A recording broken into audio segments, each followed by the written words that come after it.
नाजरीन, आज हम जिस फैसले की बात करने जा रहे हैं वो सिर्फ दिफा का मामला नहीं बल्कि पूरे खित्ते की सिमत बदल देने वाला लम्हा है। JF-17 थंडर की सऊदी अरब में शमूलियत ने दुश्मनों को ये साफ पैगाम दे दिया है कि अब ताकत का तवाजुन यकसर बदल चुका है।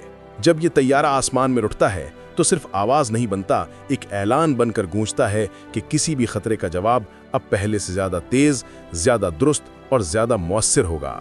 मोहम्मद बिन सलमान की क़यादत में सऊदी दिफा पहले से कहीं ज्यादा मजबूत, मुनज़्ज़म और जदीद हो चुका है और पाकिस्तान के साथ ये नया इश्तराक इस ताकत को कई गुना बढ़ा देता है। यही वजह है कि आज खित्ते का हर फरीक मोहतात, हर दुश्मन परेशान और हर दोस्त मुतमईन दिखाई देता है, क्योंकि थंडर की ये परवाज सिर्फ एक तैयारे की परवाज नहीं बल्कि आने वाले नए दौर की झलक है। नाजरीन, ये सिर्फ एक खबर नहीं बल्कि एक नए दौर का आगाज है। पाकिस्तान ने JF-17 थंडर के जरिए सऊदी अरब की हिफाजत का साफ और मजबूत पैगाम दे दिया है। जब ये थंडर आसमान में गरजेगा तो दुश्मन खुद समझ जाएगा कि अब यहाँ कमजोरी नहीं रही। ये महज एक एयरक्राफ्ट नहीं बल्कि फौरी, मुअस्सिर और मुहलिक रद्द-ए-अमल की मुकम्मल गारंटी है, जो खलीज से लेकर शुमाली अफ्रीका तक ताकत का तवाजुन बदलने की सलाहियत रखता है। मोहम्मद बिन सलमान की क़यादत में अब एक हकीकी दिफाई शराकतदार मैदान में उतर चुका है। तरबियत, लॉजिस्टिक्स और मुश्तरका ऑपरेशंस के साथ एक नया मजबूत दिफाई ब्लॉक वजूद में आ रहा है, जिसमें अगर कोई मैली नजर डालेगा तो जवाब जमीन से भी आएगा और फिजा से भी, और इतना तेज आएगा कि दुश्मन सोचने का मौका भी नहीं पाएगा।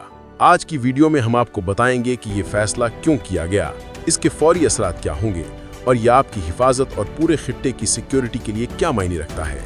आखिर तक हमारे साथ रहिएगा, क्योंकि अगले चंद मिनट शायद आपकी सोच को मुकम्मल तौर पर बदल दें। नाजरीन, पाकिस्तान ने सऊदी अरब के बहादुर वली अहद मोहम्मद बिन सलमान को वो तोहफा दिया है जिसे दुश्मन मौत का परिंदा कहकर पुकारने लगा है। जी हाँ, JF-17 थंडर, एक ऐसा जंगी तैयारा जो न सिर्फ फिजा में अपना रोब रखता है बल्कि दुश्मन के दिल में खौफ भी पैदा करता है। ये महज एक फाइटर जेट नहीं बल्कि एक ऐलान है कि अब मोहम्मद बिन सलमान के पीछे पाकिस्तान जैसी एटमी ताकत और जदीद तरीन दिफाई टेक्नोलॉजी खड़ी है। ये तैयारा लड़ने के साथ साथ एक मजबूत डिटरेंस के तौर पर भी दिया गया है, ताकि अगर खलीज, यमन या ईरान की सिमत से कोई खतरा उभरे तो दुश्मन सबसे पहले थंडर की गूंजती हुई आवाज सुने, जो ऐलान करे कि अब सऊदी अरब के खिलाफ पुराने खेल नहीं चलेंगे। अब सवाल यह है कि आखिर मोहम्मद बिन सलमान को इस तैयारे की जरूरत क्यों पेश आई? क्या वाकई खलीज में कोई बड़ी जंग सर उठाने वाली है या महज ताकत का इजहार है? हकीकत यह है कि मोहम्मद बिन सलमान सिर्फ एक शहजादा नहीं बल्कि एक दूरअंदेश लीडर है, जो अपने मुल्क को दिफाई तौर पर नाकाबिल तस्खीर बनाने के लिए मुसलसल काम कर रहे हैं। सऊदी फौज और एयरफोर्स ने गुज़िश्ता बरसों में जदीद वॉर एक्सरसाइजेस की हैं, मिसाइल सिस्टम्स, रेडार्स और जदीद दिफाई नेटवर्क में भारी सरमायाकारी की है। मगर यमन में हूतियों की कार्रवाइयां, ईरान की बढ़ती हुई अस्करी सरगर्मियां और खलीजी पानियों में खतरनाक पेशरफ देखते हुए मोहम्मद बिन सलमान ने महसूस किया कि एक ऐसा हथियार जरूरी है जो दुश्मन के अज़ाइम को एक लम्हे में तोड़ दे। और इस लम्हे पाकिस्तान ने दोस्ती नहीं बल्कि भाईचारा निभाया। पाकिस्तान ने सऊदी अरब को वो तैयारा देने का फैसला किया जो आवाज से दुगनी यानी 1.6 मैक की रफ्तार रखता है और तकरीबन 1970 किलोमीटर फी घंटा की रफ्तार से किसी भी दुश्मन इलाके तक पहुंच सकता है। इसकी कॉम्बैट रेंज 1200 किलोमीटर है और एयर रिफ्यूलिंग की सूरत में ये कई घंटों तक फिजा में रह सकता है। JF-17 का हथियारी निजाम किसी बड़े और महंगे लड़ाका तैयारे से कम नहीं। ये BVR missiles, laser guided bombs और स्मार्ट वेपन्स ले जा सकता है। इसका मारूफ मिसाइल PL-12 है जो 100 किलोमीटर से ज्यादा फासले पर दुश्मन तैयारे को लॉक करके मार सकता है। यही नहीं बल्कि ये रात क्रूज मिसाइल भी कैरी कर सकता है, जो दुश्मन के बंकर्स, कमांड सेंटर्स और असलहा डिपो चंद सेकंड्स में तबाह कर सकता है। इसका जदीद इलेक्ट्रॉनिक वारफेयर सिस्टम दुश्मन के रडार, कम्युनिकेशन और मिसाइल गाइडेंस को मुकम्मल तौर पर जाम कर देता है, यानी दुश्मन हमला करे तो थंडर इसकी आंखें बंद कर देता है। ये वही तैयारा है जिसने भारत के राफेल को भी कंट्रोल लाइन पर नाकाम करके दिखाया था, और अब यही तजुर्बा सऊदी दिफा के काम आएगा। JF-17 थंडर की सबसे बड़ी खूबी यह है कि ये कम कीमत में दुश्मन के महंगे फाइटर जेट्स को जीरो कर देता है।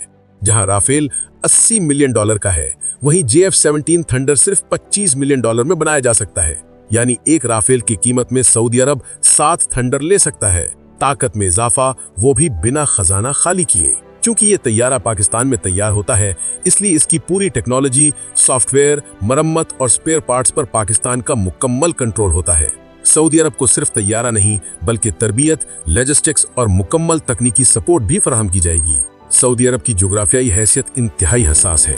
خلیجی پانیوں سے لے کر یمن کی سرحد تک اور ایران کے قریب کے علاقوں تک یہ طیارہ چند منٹوں میں کارروائی کر سکتا ہے۔